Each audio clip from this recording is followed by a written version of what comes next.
Bonjour à toutes et à tous, ici Estelle du Pouvoir d'Apprendre. Donc on est de retour dans les ateliers Graphipolis. Alors là on n'est pas dans les ateliers mais dans les bureaux, donc on va dire dans le centre d'imprimabilité. Exact. Je suis pas mal, hein, je commence à maîtriser le sujet. Et donc je suis en compagnie d'Eva, qui est donc apprentie à Graphipolis, donc qui est un des CFA de notre réseau. D'ailleurs, petite parenthèse, si vous voulez savoir quels sont tous nos réseaux partout en France, rendez-vous sur notre site internet lepouvoirdapprendre.fr. Donc je suis donc avec Eva, on va faire connaissance ensemble parce qu'elle a un profil un peu atypique. Déjà, c'est une femme dans un univers réputé masculin, donc déjà c'est déjà positif. Donc dans un premier temps, Eva, bonjour à toi. Est-ce que tu pourrais nous dire qui tu es, te présenter un petit peu et surtout quel profil tu as ici? Ok, donc je m'appelle Eva, Oui. je vais avoir 20 ans. J'habite en Vendée à côté de La Roche-sur-Yon. D'accord. Et donc je suis en bac professionnel terminal. Je passe mon bac en juin cette année. D'ici peu. Ouais. Et donc voilà, je suis en RPIP option imprimée. D'accord. Est-ce que tu peux expliquer un petit peu à ceux qui nous regardent ce que c'est RPIP? RPP, ça veut dire réalisation de produits imprimés et plurimédia. Ok, donc c'est une vision globale du plurimédia, ouais. C'est ça? Ouais, ok. c'est ça, ouais. Donc tu as un petit peu de tout au niveau des matières. Sachant que j'ai déjà un bac, je n'ai pas les matières générales. D'accord, donc plus de matière générale, du 100% technique. Voilà. Et donc je voudrais savoir pourquoi est-ce que tu as choisi d'étudier en apprentissage? J'avais envie d'apprendre un métier. Avant d'arriver à Graphipolis, j'ai fait 2 ans en bac ES, en bac économique et social. Ouais. Et c'est un bac qui est très scolaire. Et il y a beaucoup de théorie et j'en avais... tu t'y retrouvais pas, quoi. Il y avait trop de théorie, pas assez technique. J'en avais fait le tour et puis j'avais envie de plus de concret. Et donc j'avais l'idée d'un métier en particulier qui est l'impression. Et donc l'apprentissage, c'était une évidence pour apprendre ce métier-là. Mais l'imprimerie, c'est pas évident forcément chez tout le monde parce que c'est un métier un peu méconnu. Pourquoi? Qu'est-ce qui... J'étais d'abord partie sur l'idée d'infographiste. Ouais. Et donc j'ai fait des stages. Et j'ai fait un stage d'1 semaine dans une imprimerie et je me suis rendu compte que c'était pas mon truc. Rester devant l'ordinateur, ça te plaisait pas? Non, pas trop.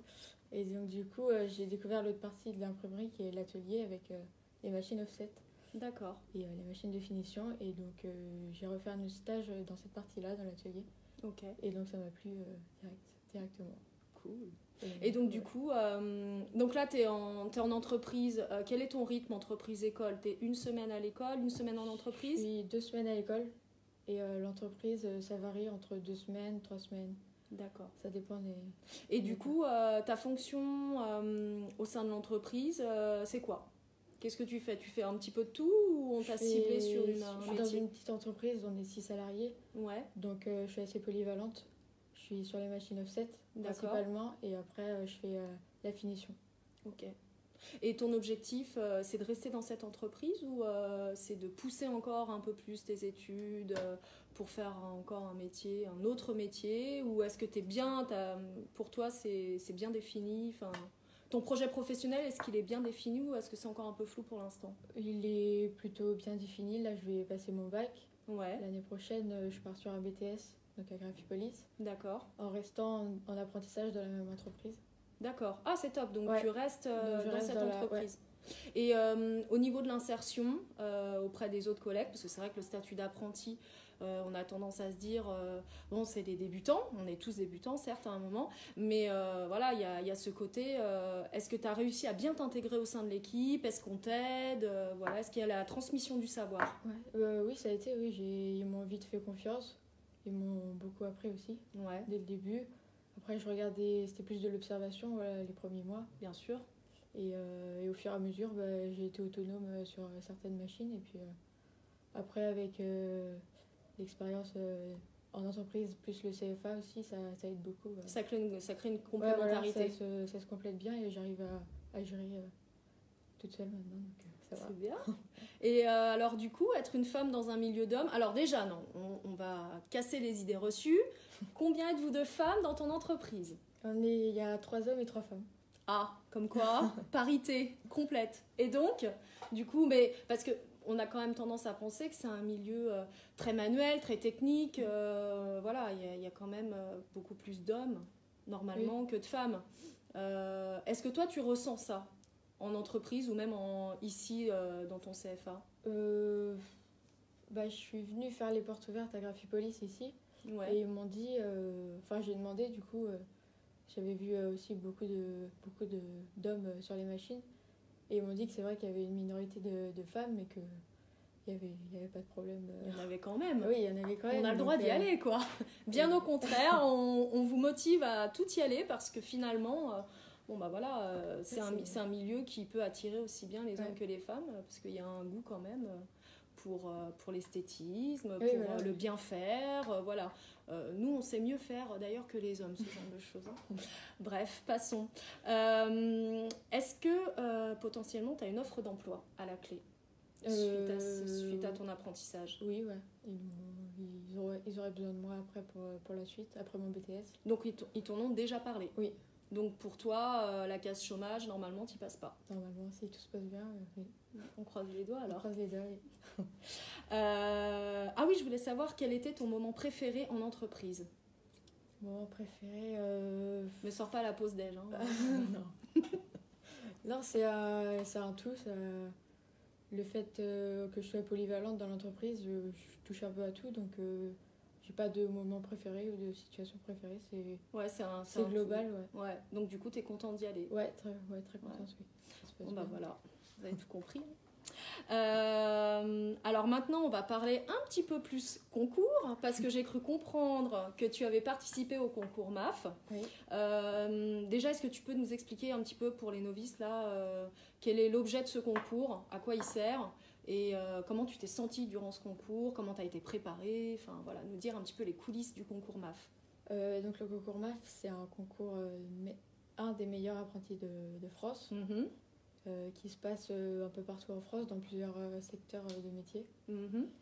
Et donc, on m'en avait parlé l'année dernière, quand j'étais en première, quand je suis arrivée à Graphipolis. Ouais.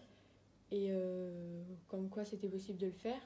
Mais après, c'était ma première année, c'était la première fois que j'arrivais dans ce secteur-là, donc j'étais pas trop à l'aise. Ouais, donc ils m'ont dit, pour l'année prochaine, du coup, ça se passera mieux. Du coup, j'ai fait cette année, et puis...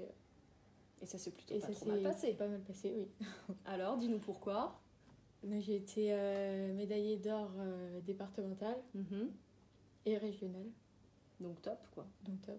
Et donc après, vu que j'ai été médaillée d'or régionale, c'est envoyé au national. Ouais.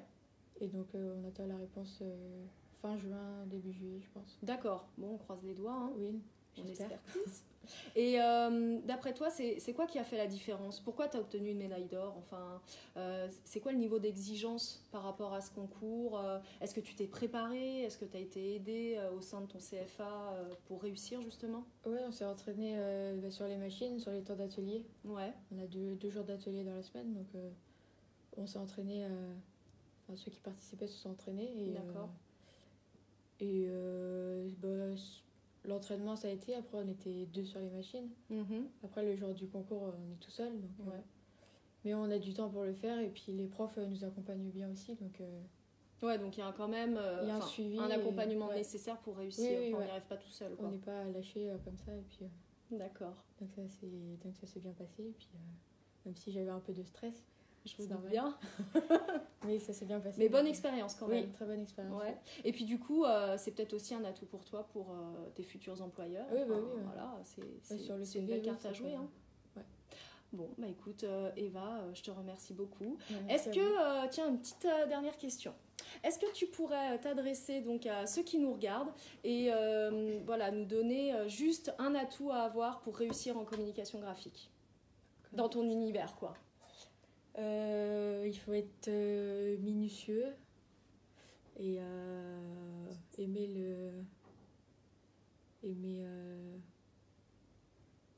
déjà être minutieux, c'est déjà pas mal. Oui, c'est important, mais Je sais pas. Ça, c'est la question piège qui te fout bien dedans pour la fin. Non, mais tout le monde peut arriver à ce métier-là. Il n'y a pas de qualité précise. C'est quand on est motivé. Voilà, déjà, il faut avoir l'amour du métier, je pense. Il faut vraiment être habité par ce qu'on fait, une vraie passion. Et puis, c'est vrai que c'est des métiers un peu méconnus, mais qui ouvrent vraiment des portes et qui peuvent vraiment vous créer un avenir serein. Donc, allez-y, les yeux fermés. Donc Eva, je te remercie beaucoup pour cet entretien, ça a été super sympa. Donc nous on se retrouve bientôt pour d'autres lives, peut-être dans d'autres centres de formation. En attendant, n'hésitez pas à nous suivre, on est présent sur tous les réseaux sociaux, donc je les répète, Facebook, Instagram, Twitter, LinkedIn, voilà. Donc pour obtenir un maximum d'informations, n'hésitez pas à vous rendre sur notre site internet Le Pouvoir d'Apprendre.